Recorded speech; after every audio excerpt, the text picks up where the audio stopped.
নমস্কার, নির্মল আনন্দে সবাইকে সুস্বাগতম। গুরুদেব প্রভু শ্রীকৃষ্ণ শ্রী রাধা মায়ের আশীর্বাদকে সারথি করে শ্রীমদ্ ভগবত গীতার প্রণাম মন্ত্র দিয়ে শুরু করছি আজকের গীতা পাঠ। শ্রীকৃষ্ণ হৃদয়ং গীতা সংসার মালনাশিনীম জ্ঞানম ভক্তিম মুক্তিদাত্রীম গীতা দেবীম নমস্তুতে। ওং নমো ভগবতে বাসুদেবায়। ওং নমো ভগবতে বাসুদেবায়। ওং নমো ভগবতে বাসুদেবায়। রাধে রাধে রাধে রাধে রাধে রাধে রাধে রাধে রাধে রাধে। শ্রীমদ্ ভগবত গীতা চতুর্থ অধ্যায় শ্লোক নাম্বার 2। एवं परम्परा प्राप्तम् इमं राजर्षयो विदुः सकालिनेह महता योगनष्ट परन्तप। আচ্ছা, এখানে প্রথম লাইনের প্রথম পাঠটুকু হচ্ছে এবং পরম্পরা প্রাপ্তম, এইটুকুনি। এইখানে শব্দটা অনেকটা বড় আছে, সেজন্য ম অব্দি আমি প্রথম লাইনের প্রথম পাঠে রাখবো, আর বাকি এই ময়ের হস্যই থেকে ম অনুস্বই মং থেকে বাকি অংশটা সেকেন্ড পার্টে চলে যাবে। তাহলে প্রাপ্তম মটাকে ভেঙে, পুরো শব্দটার থেকে ম অব্দি মটাকে ভেঙে আমি প্রথম পার্টে রাখবো। মটাকে ভাঙলে বেরোয় ময় হসন্ত প্লাস অ। হ্যাঁ, তো এই ময় হসন্ত অব্দি আমি প্রথম পাঠে রাখবো, আর অটা হর্ষের সাথে মিলিয়ে হর্ষই হয়ে পরের পাঠে চলে যাবে। আচ্ছা, তাহলে এবার আমি এটা বাংলায় বললাম, দেখি এবার সংস্কৃততে কিভাবে উচ্চারণ করব। একেবারে সংস্কৃত উচ্চারণের কাছাকাছি পৌঁছানো যায়, সেই জন্য প্লাস প্লাস দিয়ে বাংলা হরফে লিখে সাজিয়ে নেওয়া হয়েছে। কিছু কিছু জায়গায় লাল রং দেওয়া হয়েছে।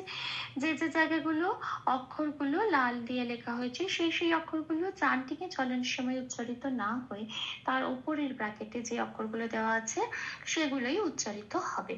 তাহলে প্রথম লাইনের প্রথম পাঠটুকু সংস্কৃত উচ্চারণটা দেখে নেওয়া যাক। এবং আচ্ছা, এই যেমন আছে তেমন বয় লাল দিয়েছি কেন, 2 নম্বরের পাশের ক্যালেন্ডারে 2 নম্বরে তালিকাভুক্ত করে দেওয়া আছে বয়ের উচ্চারণ সংস্কৃততে ও প্লাস অ, মুখটা খুলে বলতে হয় ব, সেজন্য উপরের ব্র্যাকেটে ও প্লাস অটা দেওয়া আছে।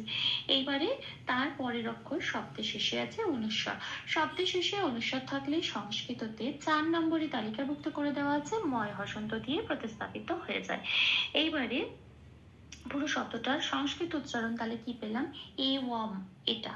আর সেই পরের শব্দ যেমন বললাম ম অব্দি নিয়েছি, মটাকে ভেঙে ময় হসন্ত অব্দি নিয়েছি, বাকি অংশটা পরের পাঠে চলে যাচ্ছে। তাহলে এবার দেখি পরম্পরায় যুক্ত অক্ষর যেখানে যেখানে আছে সেগুলো একটু ভেঙে বলতে হয়। ময় পয়তে যুক্ত অক্ষর আছে, তাহলে পটা পূর্ণরূপে উচ্চারিত হবে প বলে, রটাও তাই। ময় পয়টা ম আগে আছে, ময় হসন্ত লাগিয়ে দিতে হয়, তাহলে অর্ধম তৈরি হয়। অর্ধম যখন তৈরি হয় সে আর পূর্ণরূপে ম বলে উচ্চারিত হতে পারে না, আগের অক্ষর রয়ের সাথে জুড়েই উচ্চারিত হয় রম বলে। তো এখন পটা পড়ে রইল ময়ের সাথে, এবার পটা পূর্ণরূপে উচ্চারিত হবে। তাহলে এখানে শব্দটা তৈরি হলো পরম প, রয় কাটা যেমন আছে তেমন, আবার প্রাপ্তমে পয়তয় আছে। পয়রা ফলে আকারটা যেমন আছে তেমন, পয়তয় যেটা যুক্ত অক্ষর আছে সেখানে দেখতে হবে কোন অক্ষরটা আগে আছে। প আগে আছে, তাহলে পটাকে হসন্ত লাগিয়ে বাইরে বার করব। পটাকে হসন্ত লাগিয়ে বাইরে বার করলে কি হয়, অর্ধপ তৈরি হয়। এই অর্ধপটা আগের অক্ষর পয়রা ফলে আকারের সাথে জুড়েই উচ্চারিত হতে পারবে, তাহলে হলে প্রাপ। আর তটা যেমন আছে তেমন পড়ে রইল, পূর্ণরূপে উচ্চারিত হয়। আচ্ছা, এবারে ময় হসন্তটা তো আমি মটাকে ভাঙার সময় পেয়েছি, যেহেতু ময় হসন্ত সেজন্য অর্ধম, সেই জন্য উচ্চারিত হবে তয়ের সাথে জুড়ে তম বলে। তাহলে শব্দটার সংস্কৃত উচ্চারণ কি পেলাম, পরম পরা প্রাপ্তম। পুরো লাইনটার সংস্কৃত উচ্চারণ কি পেলাম, এওম পরম পরা প্রাপ্তম, এটা। এবার আসি পরের পথে, এই হর্ষই থেকে শুরু হবে, ময় হর্ষই থেকে শুরু হবে। মটা তো বেরিয়ে গেছে, তাহলে পরে রয়েছে হর্ষই ম আর অনুস্বর ইমং, তাহলে হবে ইমং রাজর্ষয় বিদুঃ, এখানে একটা বিসর্গ আছে। এইটুকুনি আমার সেকেন্ড পার্ট। এবার দেখি এটাকে সংস্কৃততে কিভাবে উচ্চারণ করব। আচ্ছা, হর্ষই ম অনুস্বর ইমং, তাহলে এখানে শব্দের শেষে অনুস্বর আছে, 4 নম্বরে তালিকাভুক্ত করে দেওয়া আছে ময় হসন্ত দিয়ে অনুস্বরটা প্রতিস্থাপিত প্রতিস্থাপিত হয়ে শব্দটার উচ্চারণ কি দাঁড়াবে? ইমম। এটা। আচ্ছা, আসিস পরের শব্দে, রাজস্বয়। আচ্ছা, রাজস্বয়তে পেট কাটা মূর্ধন্য স্বয় রেপ আছে। রা যেমন আছে তেমন বর্গের চ পুনরূপে উচ্চারিত হবে। রেপ থাকলে 3 নম্বরে তালিকাভুক্ত করে দেওয়া আছে, বয় শূন্য রয় হসন্ত দিয়ে সেটা প্রতিস্থাপিত হয়ে যায়। এইবার যখনই বয় শূন্য রয় হসন্ত লাগলো, সেটা কি তৈরি হলো? অর্ধরা। অর্ধরা কিভাবে উচ্চারিত হয়? আগের অক্ষর বর্গের জয়ের সাথে জুড়েই উচ্চারিত হবে জ্বর বলে। তাহলে পেট কাটা মতন্য স্বটা ফ্রি হয়ে গেল। এবার সেটার মধ্যে আর রেপ নেই, তাহলে এবার পেট কাটা মতন্য স্বটা পূর্ণরূপে উচ্চারিত হবে, তার সাথে অন্তঃস্থলকটাও রয়েছে স্বয় বলে। তাহলে এই শব্দের সংস্কৃত উচ্চারণ কি পেলাম? রাজর স্বয়। এটা। আর সেই পরের শব্দে, আচ্ছা, বিদু। বয় হর্ষইতে লাল দিয়েছি কেন? 2 নম্বরে তালিকাভুক্ত করে দেওয়া আছে, সংস্কৃততে বয়ের উচ্চারণ ও প্লাস অ, মুখটা খুলে বলতে হয় ওয়া, কিন্তু আমি উপরে ব্র্যাকেটে কি দিয়েছি? ও প্লাস হর্ষই। কেন? কারণ এখানে আছে বয় হর্ষই, তাহলে হচ্ছে উই। আচ্ছা, দয় হর্ষ দু, আর বিসর্গটা রয়েছে শেষে, শব্দের শেষে। আচ্ছা, বিসর্গ যদি শব্দের শেষে থাকে এবং শব্দটাও যদি পংক্তির শেষ শব্দ হয়, তাহলে 6 নম্বরে তালিকাভুক্ত করে দেওয়া আছে, সেটা পূর্ণ হ দিয়ে প্রতিস্থাপিত হয়ে যায়। এখন বিসর্গটা পূর্ণ হ দিয়ে প্রতিস্থাপিত হয়ে হবে হ, কিন্তু এর সাথে এটাও দেখতে হবে যে আগের অক্ষরে কি আছে। আগের অক্ষরে দয় হর্ষও আছে, সেই জন্য এখানে হয় দয় হর্ষর সাথে মিলিয়ে ওইটা হবে হয় হর্ষ হু। যদি দয় একক থাকতো তাহলে হতো হা, ঠিক এরকম। তাহলে এই শব্দটা সংস্কৃত উচ্চারণ কি পেলাম? ভিদু হু। এটা। তাহলে সেকেন্ড পার্টির সংস্কৃত উচ্চারণটা দাঁড়ালো ইমম রাজর স্বয় বিদু হু। এটা।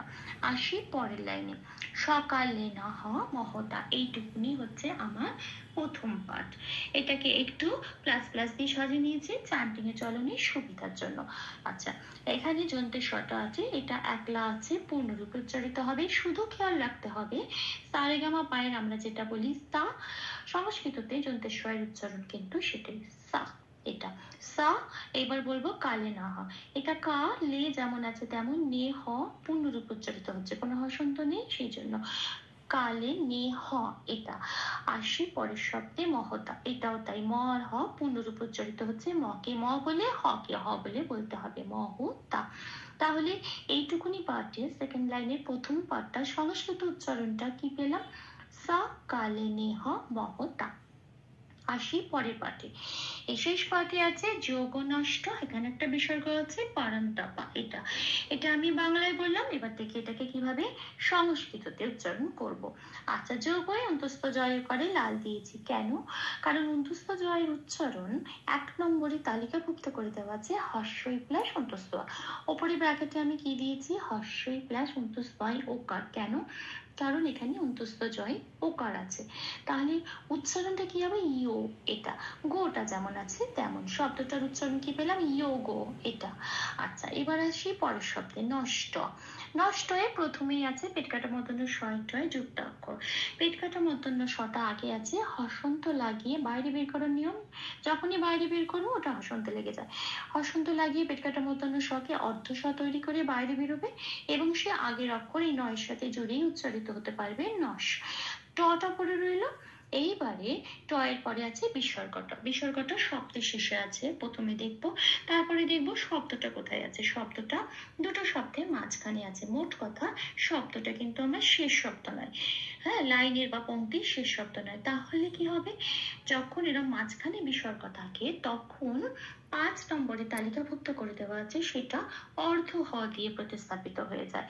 অর্ধ হ দিয়ে প্রতিস্থাপিত হয়ে, তাহলে এটা টয়ের সাথে অর্ধ হ মানে এই আকার উচ্চারিত হতে পারবে না হ বলে, তখনই আগের অক্ষর এই টয়ের সাথে জুড়ে উচ্চারিত হবে টহ। এই যে টহ বললাম, এখানেই অর্ধ হটা উচ্চারিত হয়ে গেল। তাহলে এই শব্দের উচ্চারণটা কি পাবো সংস্কৃততে? নষ্ট। এটা। আসি পরের শব্দে পারান্তাপা। প যেমন আছে তেমন, র যেমন আছে তেমন পূর্ণরূপে উচ্চারিত হবে। নয় তয় আছে, নয় হসন্ত লাগিয়ে অর্ধ না করে আগের অক্ষর র এর সাথে জুড়ে উচ্চারিত হবে রন।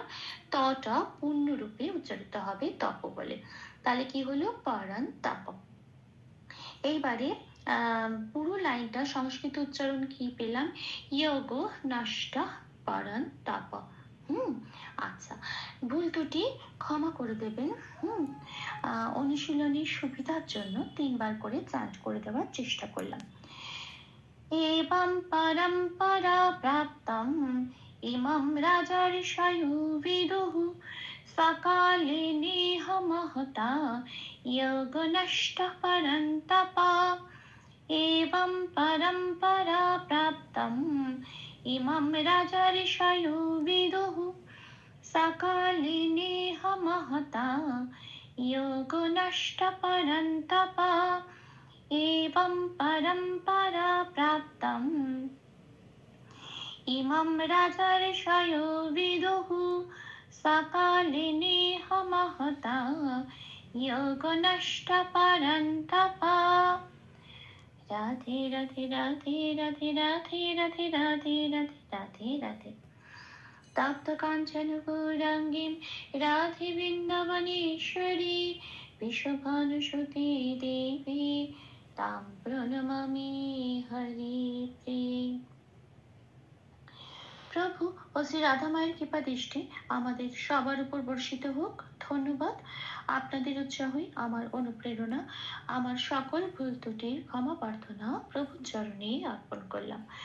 ওম কৃষ্ণায় বাসুদেবায় হরয়ে পরমাত্মনে প্রণত ক্লেশনাশায় গোবিন্দায় নমো নমঃ। ওম শ্রীকৃষ্ণার্পণমস্তু। জয় শ্রীকৃষ্ণ।